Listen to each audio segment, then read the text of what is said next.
Excellent. So this talk will not be technical. If you want some technical details, I will be more than glad to discuss it offline afterwards and show some system demos, okay? This is where at a workshop on metacognition, this is a meta-level talk. So what are we brainstorming in this workshop?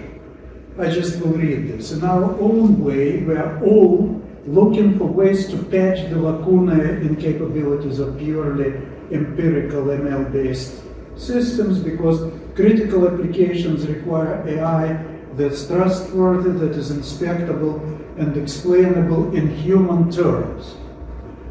So the current mainstream paths toward this goal, illustrated in talks at this workshop, including the talk just before, is continue improving empirical data-driven AI technologies, such as LLMs and others, and there are several approaches to that. But why, first, is this paradigm ultimately so widely followed?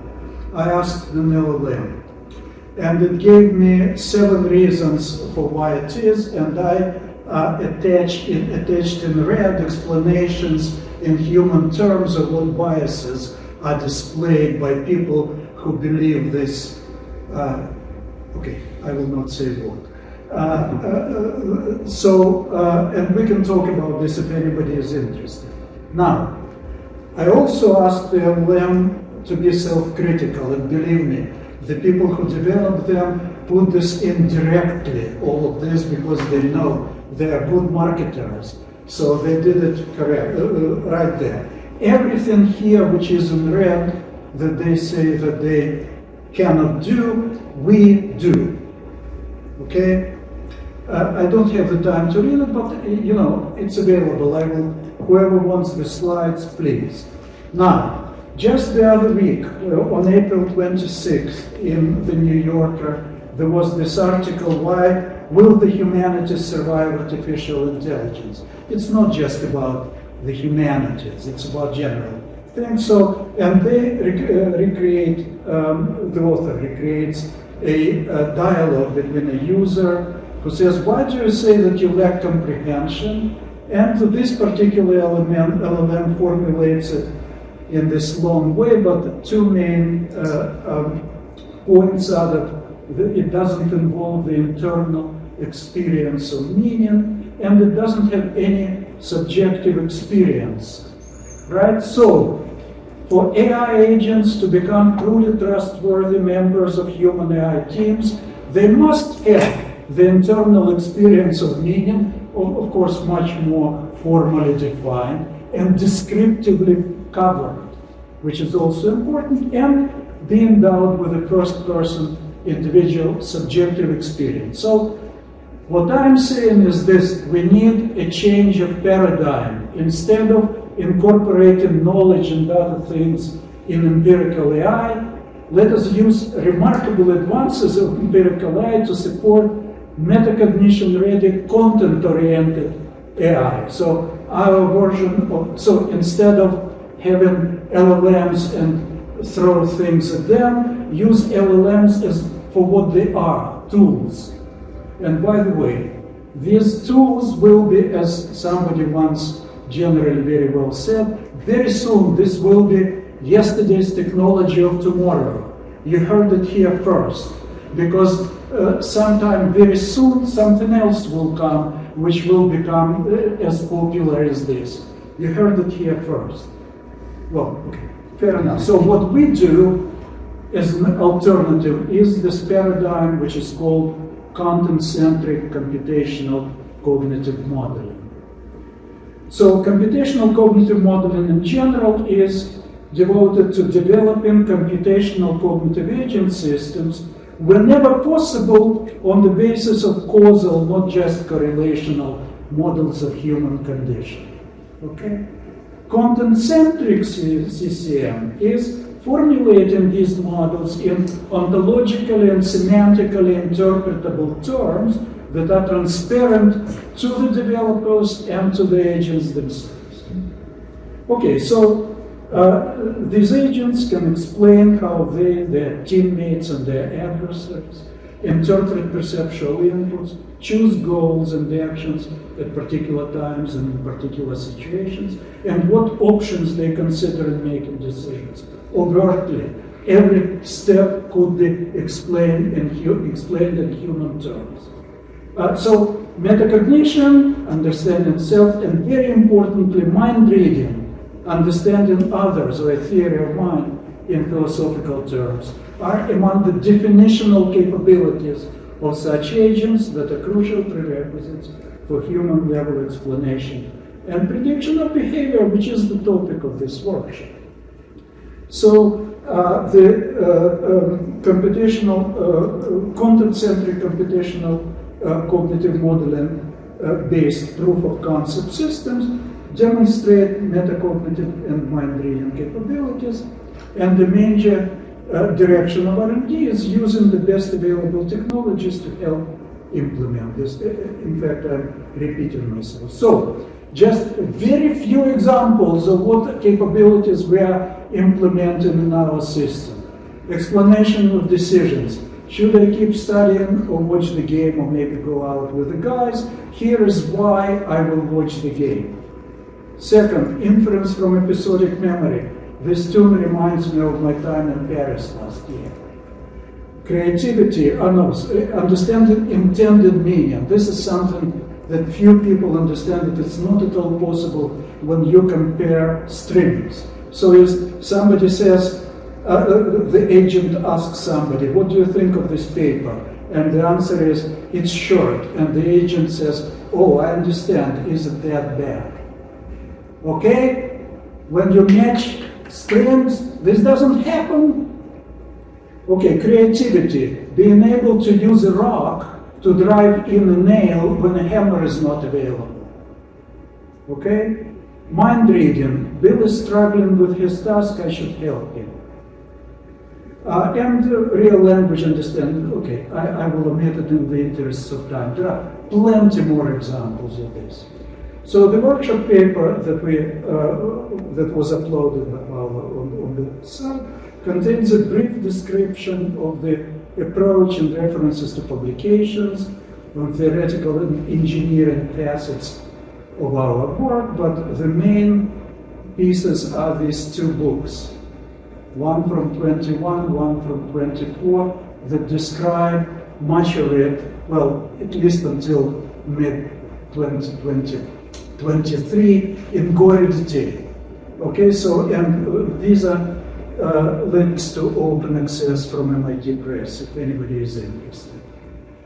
Okay, the new project that we have been working on for the past year, let's say, is actually relating to something that Andreas was talking about. So we are connecting our System 2 in Kahneman's terms system, which was the cognitive architecture called onto-agent, which is here, this top level, the so-called strategic or cognitive layer, with the tactical robotic control layer, which we have been developing in parallel. And this whole system is essentially supporting a robot that has these two parallel capabilities of perception and interpretation of perception in various steps. I will not talk about this, but I have a demo of the first implementation of this. And we also, right now, are putting together a proposal about a particular kind of learning, which is joining empirical learning and conceptual learning based on the knowledge resources that we need to provide for our approach to modeling as bootstrapping for automatic understanding, automatic learning at the conceptual level. Just in one sentence, what we are saying is this: we have a system for interpreting language in terms of elements of overt ontological model, which has which relies on a lexicon of English which connects the strings with their meanings in multiple ways. And we will be able to use this capability to process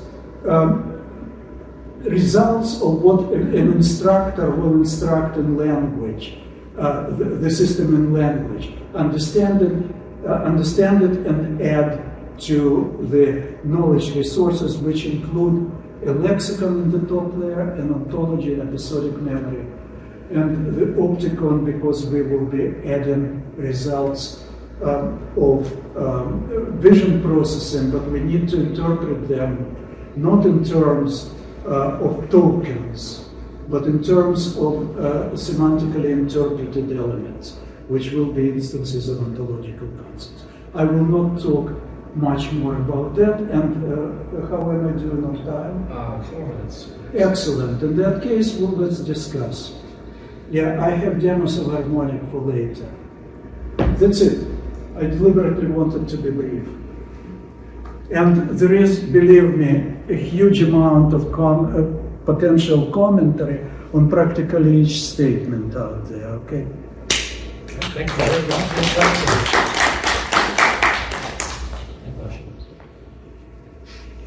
So what do you see as a road ahead towards adopting this paradigm shift? Like, how could we focus as a community? Okay, so, all right.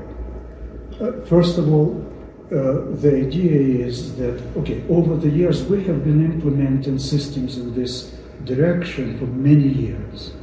And the underlying technology in which we implemented them kept changing all the time. So whatever was the newest offerings, we tried our best, and we keep doing it now, because we are using LLMs for non-semantic processing, which is reliable.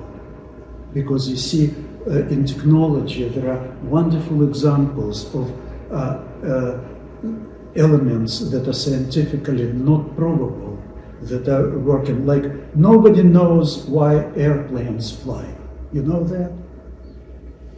Yeah, read, this is, I have a reference to a Scientific American article about that from 2020. Okay, but airplanes do fly. Problem is, physics is so infinitely simpler than what we are doing. Okay, so that's a separate issue. So seriously, what we need to do is two things. One of them is continue enhancing the infrastructure, for processing infrastructure for this type of work, including acquisition of knowledge, because we need lifelong learning. We cannot do it by hand all the time. But there is unfortunately a need to seed the whole thing. We have right now an ontology of about 9,000 concepts with an average of 16 properties per object. And there are about 400 axioms in the whole system, and all the rest is explained in their terms. I can go in great detail. So that's one side. And the other side, which is very important, is to plan strategically and very carefully the order and the schedule of delivery of various levels of performance systems. So obviously we cannot wait forever till everything is done, but we have demonstrated already in the past that even limited capabilities that we can offer here, I should say this paradigm can offer, can be useful in practical application. So thinking about that is very non-trivial, and I would like to engage in that much more. I do believe that this is really possible. But I understand also that what I'm saying right now is very generic. I'm prepared to sit down and discuss it like case by case. Yeah. All right, well, thank you very much. We have one more presenter to go through.